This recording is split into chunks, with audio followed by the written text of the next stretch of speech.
안녕하세요. 세상이 좁다는 말이 있잖아요. 한 다리 건너면 다 아는 사이이고, 그러니까 조심해야 한다고요. 얼마 전에 그 말뜻을 절절하게 깨달은 사건이 생겨서 이렇게 사연을 보내게 되었습니다. 생각하면 생각할수록 소름이 끼치고, 어떻게 내게 이런 일이 생긴 것인지 너무 신기해서 사연을 작성하게 되었네요. 저는 아빠와 저 단둘이서 살아온 사람이에요. 엄마는 간호사 일을 하고 있는 대학병원 잘 나가는 간호사였어요. 항상 엄마는, 미자야, 엄마는 사명감을 가지고 일하는 사람이야. 물론 돈도 중요하지만 내 안에서 피어나는 동기, 사람을 돕겠다는 그 마음이 나를 아직도 숨쉬게 만들어주거든. 엄마는 이런 사람이었습니다. 본인의 도움이 필요한 곳이라면 어디든지 달려가고 길에 쓰러져 있는 사람도 그냥 지나치지 않았어요. 아빠는 참 엄마를 잘 만났어. 아빠가 무슨 복이 있어서 이렇게 아름답고 대단한 여자를 만난 건지 모르겠네. 참 신기하다니까. 그렇게 아빠와 엄마는 사이가 좋았어요. 사랑이 뚝뚝 흐르는 집에서 자라다 보니까 저도 그런 사람으로 크게 되었어요. 그 누가 뭐라고 해도 우리 가족은 정말 행복한 집안이었고, 저도 남들과 비교하지 않고 행복하게 살았지요. 그 사건이 벌어지기 전까지만 해도요. 엄마는 건강검진을 받았어요.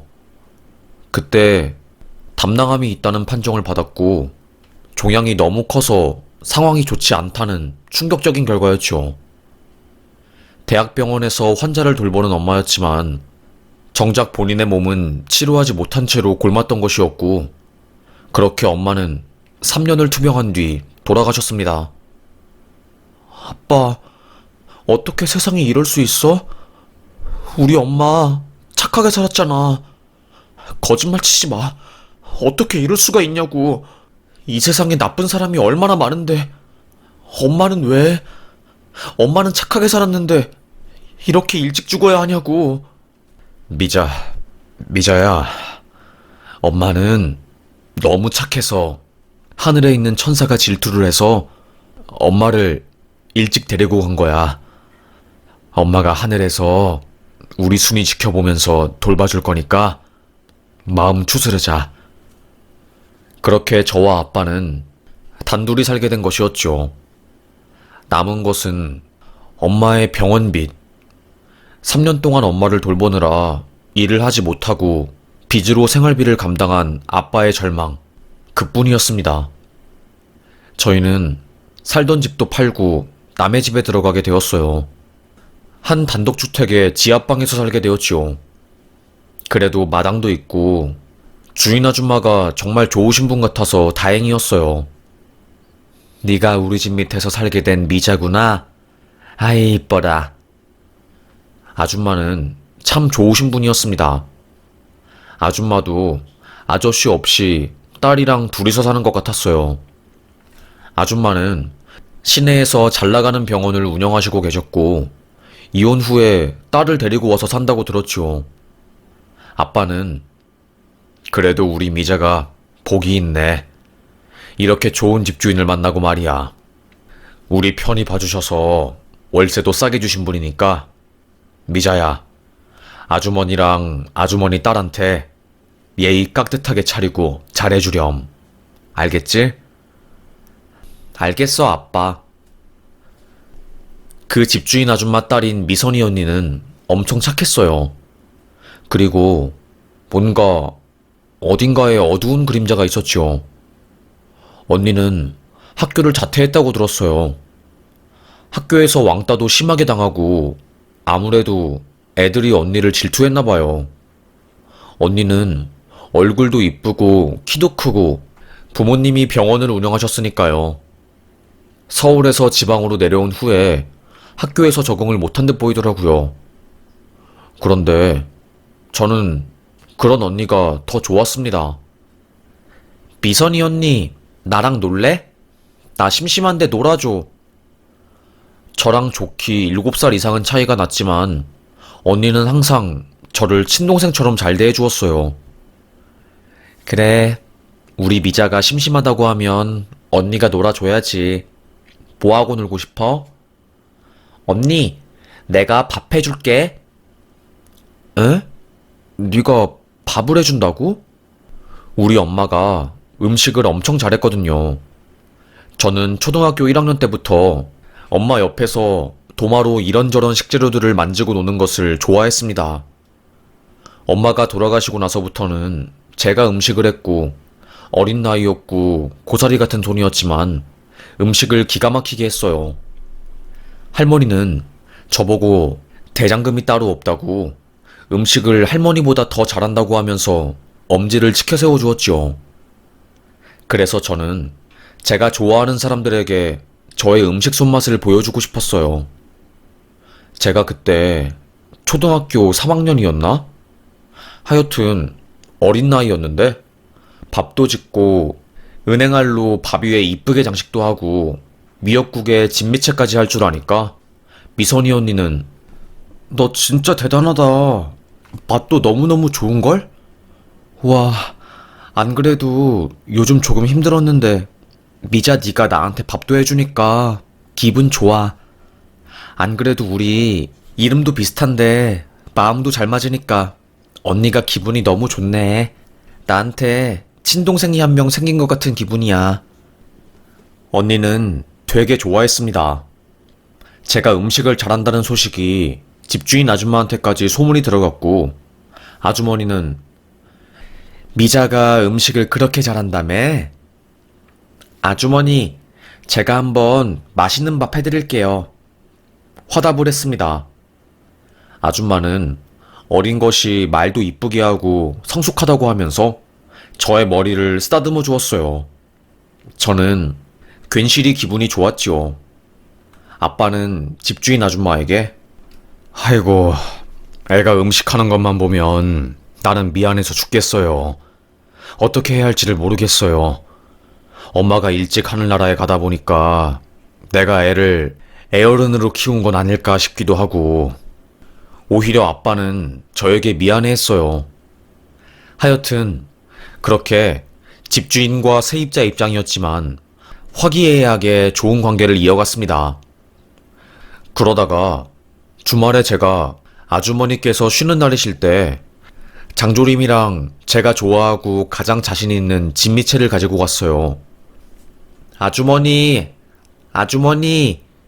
아주머니가 계시는 1층 문을 두드렸지만 이상하게 인기척이 안 들리는 겁니다. 그런데 그때 뭔가 쎄하더라고요. 언니도 주말에 약속이 있어서 나갔고 그 집에는 아줌마랑 우리 아빠밖에 없었습니다. 저는 뒤뜰로 넘어가서 거실을 비추는 통유리창을 담벼락 위로 올라가서 쳐다보았어요. 그런데 그때 제가 본 충격적인 광경에 저는 소리를 지르고야 말았습니다. 이게 뭐야? 어떡해! 집주인 아주머니가 소파에 반쯤 걸려서 쓰러져 계셨고 입 사이로는 거품이 나오고 있었어요. 다리 한쪽이 달달 떨리고 있었고 흉통은 위아래로 거칠게 움직이고 있었습니다. 누가 봐도 잠자는 사람이 아니라 쓰러진 사람이었어요. 저는 바로 아빠! 아빠! 소리를 치면서 지하방으로 내려갔습니다. 평일 내내 일하느라 피곤했던 아빠는 저의 비명소리도 듣지 못하고 쿨쿨 자고 있었어요. 아빠 일어나. 이럴 때가 아니라고 아빠. 빨리. 아니 미자, 갑자기 왜 소리를 질러? 우리 미자 무슨 일이라도 있어? 아빠, 지금 집주인 아줌마가 쓰러졌어. 뭐라고? 아빠는 그 소리에 벌떡 일어나서 집주인 집으로 올라갔고 문이 잠겨 있어서 열지를 못했어요. 미자야, 빨리 지금 미선이한테 연락해서 이거 집키 어디 있냐고 물어보고 바로 119 불러. 당장! 아빠는 소리쳤습니다. 어린 나이였던 저는 너무나 이 상황이 무서웠어요. 마치 물속에 들어가서 움직이는 것처럼 마음은 급한데 몸은 안 따라주었지요. 덜덜 떨리는 손으로 아빠의 핸드폰에서 미선이 언니 번호를 찾아서 눌렀습니다. 아저씨 무슨 일이세요? 언니 나야. 미자. 아줌마가 쓰러졌어. 빨리 이거 집키 어딨어 언니? 뭐라고? 엄마가 쓰러졌다고? 집키 그거 숨겨둔 거 장독대 아래에 있어. 청테이프 가로로 붙어있는 금간 장독대 밑에 있어. 빨리 갈게 언니가. 저는 바로 장독대로 달려가서 그 집 키를 찾아서 아빠의 손에 쥐어주었습니다. 그 시간이 채 3분도 안 걸렸어요. 아빠는 바로 문을 열고 쓰러진 집주인 아줌마를 평평한 마룻바닥에 눕히고 고개를 옆으로 돌렸어요. 기도를 확보한 거였죠. 간질이네. 간질이야. 바로 아빠는 집주인 아줌마의 경련과 입에 문 거품을 보고 증상을 안 거였어요. 왜냐하면 아빠는 엄마가 돌아가시기 전까지만 해도 구급차를 타고 환자들을 안전하게 병원으로 이송시키는 구급구조원으로 일하고 계시는 사람이었거든요. 그래서 바로 기도를 확보하고 혈관이 발끝까지 통할 수 있도록 몸을 주무르고 입안에 있는 거품을 치웠습니다. 다행히 아주머니는 숨이 끊어지지 않고 뇌로 산소가 전해지게 되었고, 그때 구급차가 와서 바로 아빠는 구급대원들에게 아주머니를 넘겼어요. 10년이 넘는 구급구조원 경력을 살려서 아빠는 구급차를 타고 동행하게 되었습니다. 뒤늦게 집에 도착한 미선이 언니는 엄마 어떻게 되었어, 미자야? 지금 방대병원으로 이송되었어요. 언니는 황급하게 그 병원으로 갔습니다. 알고 보니까 아주머니는 원래 간질을 앓고 계셨는데 최근에 극심한 스트레스와 업무량으로 본인을 잘 돌보지 못하고 약도 잘 챙겨 먹지 못했던 거였어요. 마음이 너무나도 아프더라고요. 아주머니는 다행히 의식을 찾으시고 하루 정도 입원을 하고 나서 퇴원을 하게 되었습니다. 우리 미자가 아니었으면 아줌마 죽을 뻔했어. 미자가 아줌마를 살린 거야. 정말로 고마워. 미선이 언니도 저의 손을 꼭 붙잡고 정말 고마워. 네 덕분에 우리 엄마가 살 수 있었어. 두 모녀는 저와 우리 아빠에게 고개를 조아리면서 감사의 인사를 전했어요. 저야 뭐 아줌마한테 맛있는 장조림이랑 진미채를 가져다 드리려다가 사고를 발견한 거라서 그냥 운이 좋았다고 밖에 말할 수 없었고, 아빠도 그냥 할 수 있는 것을 했을 뿐이라고 하면서 머쓱해했지요. 하여튼 그 계기로 저와 아빠는 집주인 식구들과 더 친해질 수 있었어요. 아주머니는 남편이 자기 병원 레지던트랑 바람이 나서 이혼을 하게 되었고, 그 이후로 극심한 우울증을 앓고 아주머니 딸도 학교에서 잘 적응하지 못하고 아빠의 바람으로 큰 충격을 받아서 삶이 힘든 상황이라 자기 자신에 대해서 잘 신경 쓰지 못했다고 하더라고요. 그 이후로 아빠와 저, 그리고 집주인 아주머니네 가족들은 더 친하게 지냈습니다. 불쌍하고 외로운 사람들끼리 소속감을 느끼면서 나름대로 행복하게 하루하루 잘 살게 된 거였어요. 저로서는 참 감사했지요. 그러다가 저희 부녀가 서울시에서 운영하는 기초생활수급자 주택공급 사업에 선정되어서 이사를 가게 되었어요. 아주머니, 언니, 정말 고맙습니다. 아이고, 집주인 덕분에 저희가 저렴한 가격에 안전하게 잘 살 수 있었어요. 아이고, 별 말씀을요. 오히려 제 목숨을 살려준 우리 미자랑 아버님에게 신세를 진 것 같아서 죄송스럽네요. 언젠간 다시 만날 일이 있다면 꼭 이 은혜 잊지 않고 갚겠습니다. 감사합니다. 그렇게 저희는 마지막 인사를 하고 헤어졌습니다.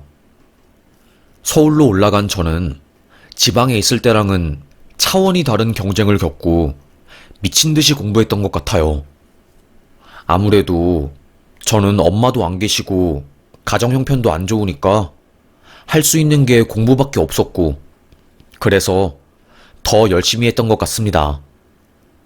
그리고 저는 결국 전교권에 들어서 대학을 간호학과에 가게 되었어요.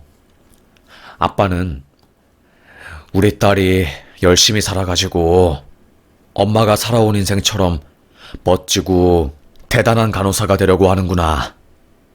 남들을 돕고 남들에게 따뜻한 마음을 전해주고 우리 딸이 하는 이 모든 것들이 정말 대단하네. 아빠는 항상 딸을 응원한다. 아빠의 말에 마음이 뭉클해졌습니다. 아빠는 이런 사람이었어요. 제가 하는 모든 것들을 감싸주고 응원해주는 사람이었지요. 얼마나 대단하고 멋지고 감사한지 참 말도 못하지요. 하여튼 그렇게 저는 간호대학에 들어가게 되었습니다. 그리고 남들이 하는 사랑도 해보고 연애도 하면서 평범한 삶을 살게 되었어요. 어릴 때는 누구나 생각하듯이 성공해서 잘난 사람이 되고 싶고 돈도 많이 벌어서 아빠에게 보답하고 싶고 그랬는데 병원에 들어가서 일을 해보니까 평범하게 사는 것조차 정말로 힘들더라고요. 저는 주로 중환자실이나 응급실에 있었거든요. 어떤 사람들은 삶이 힘들어서 달리는 차에 몸을 던진 사람들도 있었고, 죽을 용기보다 살아낼 용기가 부족해서 극단적인 선택을 한 사람들도 있었고, 병원에는 그런 사람들이 참 많았습니다. 밖으로 나가면 저는 불행하고 힘든 사람이었지만, 병원 안에서는 그런 사람들에 비하면 감사한 사람이었어요. 그리고 그분들을 보면서 위로를 받고 내가 할 수 있는 것들을 다 하면서 최선을 다하며 살게 되더라고요. 세상이 불공평하다는 것을 받아들이고 내가 할 수 있는 한에서 최선을 다하는 삶이 얼마나 멋진지, 결과보다는 과정에 의미를 두는 삶이 참으로 저에게는 의미가 깊었습니다. 그렇게 저만의 삶의 가치관을 지키면서 살아온 저에게도 외롭고 고독한 때는 너무나도 많았어요. 외로워서 죽겠다. 엄마가 보고 싶네, 오늘따라. 한참 마음이 약해지고 힘들 때 지금의 남편을 만나게 된 것이었고, 그게 저에게는 크나큰 실수였어요. 남편은 생명과학과를 전공하고 박사과정을 마친 후 대학병원에서 근무하는 연구원이었어요. 대학병원이랑 한 기업의 제약회사랑 연관되어 있는 그런 프로젝트에 들어가서 병원과 회사를 왔다 갔다 하는 사람이었고, 제가 체열한 것을 가져다 주면서 얼굴을 자주 마주치게 되었고, 그때 확 가까워지고 친해질 수 있었습니다. 저 미자 씨가 좋아요. 더 알아가 보고 싶어요. 좋은 사람 같아요. 그때 사랑은 시작되었지요. 결혼까지 가게 되었어요. 시모는 참 저를 못마땅해 했습니다. 아빠는 번듯한 직업 없이 하루하루 먹고 사는 일용직 일을 하셨고, 전직 응급구조사였지만 그것도 사회에서 인정을 받지 못하는 일이니 무시당했지요. 그리고 엄마는 돌아가셨고, 저는 병원에서 간호사로 일하고 있으니까 그게 싫었나 봐요. 어르신들은 이런 생각을 하시잖아요. 간호사는 의사 꼬몽이라는 생각을요. 나는 우리 아들이 박사까지 하고 연구원으로 일해서 적어도 사자 들어가는 며느리를 데리고 올 줄 알았다. 그런데 그 사자가 간호사라니. 에휴. 제 앞에서 한숨을 푹 쉴 정도였어요. 그리고 돈에 욕심이 많은 어머님은 그러면 친정은 아직도 임대주택에서 사는 거야?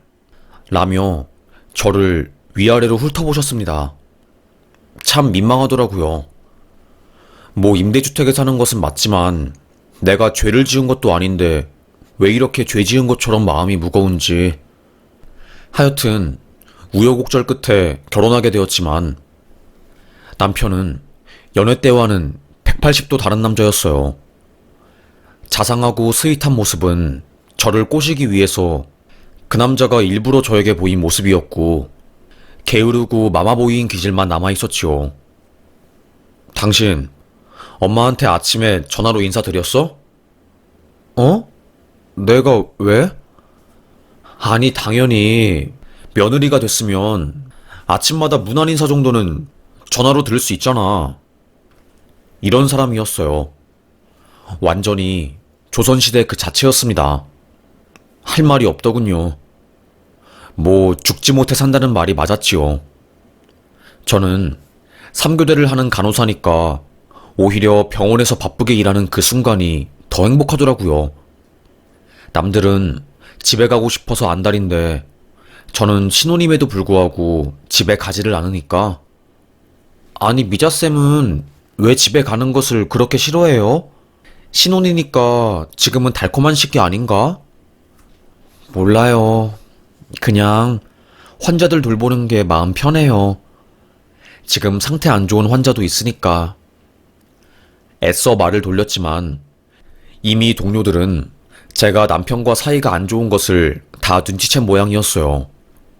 속으로 저는 에휴, 남편이랑 사이가 안 좋은 것은 어떻게 참으면 되겠지만 시모가 나를 구박하는 것 때문에 내가 아주 죽을 지경이야. 이럴 거면 결혼을 왜 했는지 모르겠네, 정말로. 한숨을 푹 내쉴 뿐이었습니다. 그렇게 꼬박 3년을 지내니 없던 병이 생겼어요. 김마순 씨, 스트레스가 극심해서 우울증 증상도 있고 공황장애도 있으세요. 지금 개인적으로 굉장히 힘드신 상황으로 보이시네요. 꼭 약물 치료하셔야 하고 심해질 경우에는 코에 뿌리는 스프레이 우울증 약도 처방해 드릴 거예요. 저는 병원에서 진단을 받을 정도로 상황이 안 좋아졌어요. 한숨이 푹 나오더라고요. 결혼 잘못해서 내 인생이 이렇게 구렁텅이로 빠지는구나. 거의 저는 사막과도 같은 상태였습니다. 생명이 살지 않는, 물이 흐르지 않는 그런 마음의 상태였어요. 그러다가 아주버님의 결혼 소식이 들려왔습니다. 아주버님은 서울대를 졸업하시고 고시 준비를 4년 동안 하시다가 전부 다 포기를 하시고 대기업에 입사해서 일하시는 분이었어요.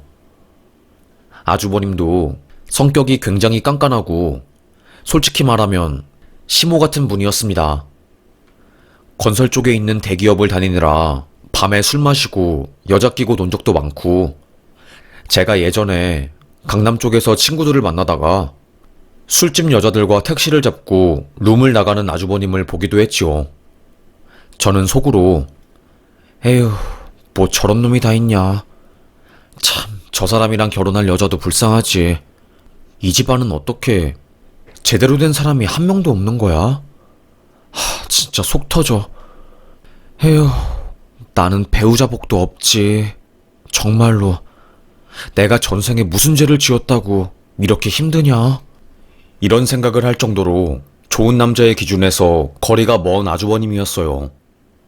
그런데 그런 아주버님이 병원 원장의 딸, 재력이 어마어마한 딸과 결혼을 한다는 소리를 들었을 때 저는 제 귀를 의심했습니다. 여보, 뭐라고? 아니, 아주버님이 그런 사람이랑 결혼을 한다고?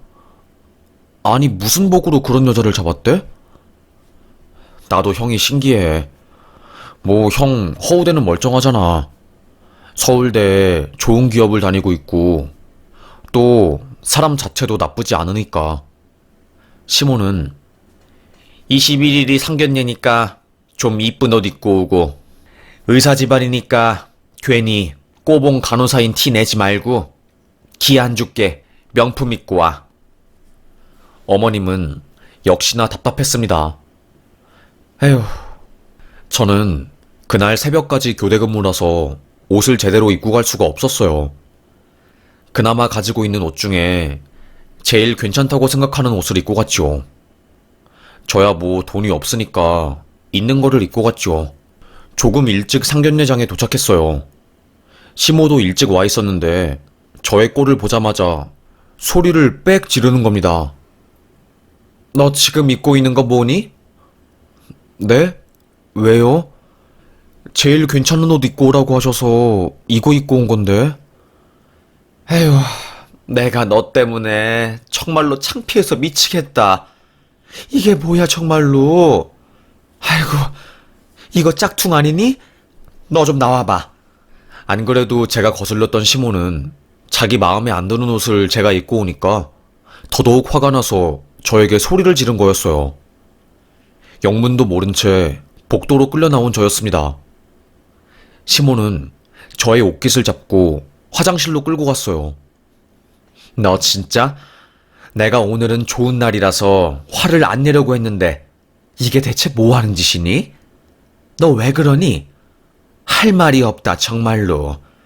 집안 망신 다 지키고 있어, 정말? 소리를 고래고래 지르더라고요. 저는 당황했죠. 어머님, 저요. 지금 12시간 교대 근무하고 새벽 5시에 퇴근해서 잠깐 쪽잠 자고 메이크업샵 가서 신경 써서 헤어랑 메이크업 받고 왔다고요. 저도 나름대로 신경 썼는데 왜 이렇게 화를 내세요? 저요. 스트레스 받아서 공황장애 약에 우울증 약까지 복용하고 있어요. 하루하루 사는 게 고통스럽고 재미가 없다고요. 시집 오고 나서 이 병이 생겼어요. 저도 힘드니까 제발 이제는 그만 저에게 뭐라고 해주세요. 시모는 제 목덜미를 때렸습니다. 저는 너무 당황했어요. 아니, 어머님, 지금 뭐 하시는 거예요? 저 때리신 거예요? 그래, 때렸다. 뭐 어쩔 거니? 네가 아주 이제는 기어오르는구나. 내가 사근사근 조용하게 말하니까 화가 안 난 것 같아? 너 교대 근무한 거는 네 사정이고 나보고 어쩌란 말이냐? 아이고, 정말 아주 속이 터진다 터져, 너 때문에. 나가 죽어. 죽어. 죽어. 죽어. 남의 집 망신시키지 말고. 저는 시모가 분노조절 장애인 줄 알았습니다. 무슨 이런 사람이 다 있는 건지 말이 안 나오더라고요. 그때 갑자기 메이크업 룸, 그러니까 화장실 옆에 딸려있는 작은 공간에서 여자 둘이 또각구두 소리를 내면서 나왔어요. 대체, 아니, 이런 한식당에서 누가 이렇게 소리를 내면서 싸우는 거야? 그러니까 엄마, 누가 누구를 때린 거야? 아까 짝소리 나지 않았어? 그 둘이 소란스러운 소리가 나는 곳을 찾아서 저와 시모가 있는 화장실로 들어왔고, 그때 제 얼굴을 본 여자 둘이 깜짝 놀랐습니다. 저도 그녀들의 얼굴을 보고 순간 온몸이 굳는 것 같았어요. 아니, 아주머니, 미선이 언니, 미자 아니야? 미자야. 이상가족 상봉을 한 것처럼 저희는 반갑게 껴안았어요. 미선이 언니는 아니, 너무 화장실이 시끄러워서 화장 고치다가 잠깐 왔는데 무슨 일이야? 설마 미자 네가 맞은 거야? 언니는 저의 목덜미를 보고 깜짝 놀랐고, 그때 고개를 푹 숙인 시모를 확인한 미자 언니는 어머, 설마 어머님이 이러신 거예요? 지금 제 친동생 같은 미자한테 이러신 거예요, 어머님이? 알고 보니까 오늘 상견례에 올 사람, 그러니까 저의 형님 되실 분이 미선이 언니였던 거였어요. 그 병원장은 집주인 아줌마를 말한 거였고요. 세상이 좁다고 말하더니 정말 좁았습니다. 어머님은 당황해서 아무 말도 못하고 아니 그게 아니라 정말로 아이고 며느리 기강을 좀. 기강은 개뿔? 대체 기강 잡을 게 어디 있다고 이 약한 애를 때립니까? 집주인 아주머니는 시모에게 고래고래 소리를 질렀어요. 내가 미쳤지. 이딴 집안에 우리 귀한 딸을 시집 보내려고 했으니. 아이고 미친다 미쳐. 뭐 이런 집안이 다 있어, 정말로? 이딴 거지 같은 집안에 내 딸 시집 못 보냅니다. 안 보냅니다. 뭐가 부족해서 내가 이런 괴팍한 시모가 있는 집안에 딸을 보내겠어? 딸, 나가자. 미자야, 미선이 언니 손 잡아. 너 아줌마랑 언니랑 안 보는 사이에 서울 올라가서 이딴 쓰레기 집안에서 고생하면서 살았니? 아이고, 속상해 죽겠네. 아주머니는 저를 대신해서 시모에게 소리를 질렀고 상견례가 진행되려고 예정되었던 그 룸에 들어가서 소리쳤습니다. 사위. 아니, 이제는 사위도 아니지. 김준식이 너네 엄마 때문에 우리 딸이랑 결혼 못하는 건 줄 알아. 그렇게 알고 있어. 소리를 빽 지르고 나섰습니다. 저는 얼떨결에 미선이 언니 손을 잡고 아주머니의 차에 타게 되었고 그동안 어떻게 지냈는지에 대해서 말하게 되었어요. 집주인 아줌마랑 언니를 보니까 친엄마를 만난 것 같은 기분이 들어서 그동안 시집살이 한 거, 우울증에 걸린 것들, 그런 모든 것들을 털어놓았어요. 언니는 저의 말을 듣자마자 이혼하자 미자야. 언니랑 살자. 그딴 남자랑 살다가 너 속 터져. 차라리 이혼이 낫겠다. 언니가 도와줄게. 그래 미자야. 이제 아줌마도 너 도와줄게. 아줌마가 괜히 딸내미 시집이 자꾸 늦어지니까 일찍 시집가라고 재촉했다가 이렇게 쓰레기 같은 놈에게 내 딸 시집 보낼 뻔했네. 우리 미자가 아줌마랑 언니 인생을 또 살리네 정말. 저는 그렇게 그 둘의 위로를 받고 펑펑 눈물을 흘렸네요. 저는 아빠에게 이 사실을 말했고 깜짝 놀란 아빠는 바로 제가 있는 곳으로 와서 거의 10년 만에 집주인 아줌마와 미선이 언니를 다시 만났어요. 아주머니는 그동안 힘드셨나봐요. 얼굴이 많이 상했어요. 제가 도와드릴게요. 그때 제 목숨을 살려주셨으니 이제는 제 차례입니다. 아빠는 아니라고 하면서 고개를 숙였고 그렇게 저희는 다시 만나게 되었네요. 그 이후로 저는 집주인 아줌마 지인인 이혼 전문 변호사에게 이 사건을 맡기고 제가 그동안 받았던 정신과 치료 등을 증거로 이혼 소송을 하게 되었네요. 에휴, 거의 8개월이 걸렸습니다. 이혼하고 나니까 마치 올가미에서 풀린 고라니처럼 펄떡펄떡 자연을 뛰어다니는 한 사람이 된 것 같았어요. 병원 동료들도 아니 미자씨 얼굴 표정이 너무 좋아졌어. 결혼 생활 많이 힘들었구나. 나는 미자씨가 워낙에 긍정적이고 항상 미소 지으면서 사니까 그래서 미자씨가 행복하게 잘 극복한 줄 알았는데 생각보다 힘들었나 보네. 이제라도 행복해져서 다행이야. 이혼을 한 것은 제 인생 최고의 선택이었어요. 그리고 저는 아주머니 병원으로 이직을 해서 조금 더 편한 환경에서 교대 근무가 아니라 9시에서 6시까지 일하는 근무를 하고 있네요. 봉급은 똑같고요. 아주머니 덕분에 저도 삶의 질이 올라갈 수 있게 되었고 아빠도 사무직 일자리를 얻어서 지금은 위험한 현장에서 일을 안 해도 되었어요. 참 다행이었습니다. 미선이 언니는 내가 어릴 때 왕따 당하고 참 힘들었는데 네 덕분에 밥도 먹고 다시 건강하게 살 수 있었어. 우리 아빠가 우리 가족을 배신했을 때 나는 친구도 없고 내 곁에 있어줄 사람은 엄마 한 사람뿐이었는데 엄마가 간질로 세상을 떠나기 직전에 미자 네가 엄마를 살려주고 참 고마워. 내 가슴속 한켠에 항상 미안한 마음이 가득했는데 이제 너를 다시 만나서 조금씩 마음의 짐을 덜 수 있어서 참 고맙다. 미자야, 언니랑 이제 좋은 곳도 많이 다니고 여행도 다니고 행복하게 살자. 저는 친언니가 생긴 것처럼 든든했습니다. 그렇게 저는 저를 하대하는 집안에서 벗어나게 되었고 이혼 후에 일을 하면서 소소하게 여행도 다니고 감사한 삶을 살게 되었어요. 솔직히 말하면 저는 죽으려고 생각도 하고 구체적인 방법도 계획할 정도로 너무나도 고통스럽고 힘든 상황이었거든요. 자세히 설명은 못하지만 엄마가 돌아가시고 난 이후로 저는 우울증을 심하게 앓았던 것 같아요. 그래도 저는 힘을 낼 수 있게 되었고 지금은 하루하루 행복하게 잘 살게 된 것 같아요. 앞으로 남은 삶들이 많고 제 앞에 펼쳐질 역경은 지금까지 겪었던 것보다 더 크고 힘들 수 있지만 지금까지 잘 버텨왔으니 저도 잘 살아보려고요.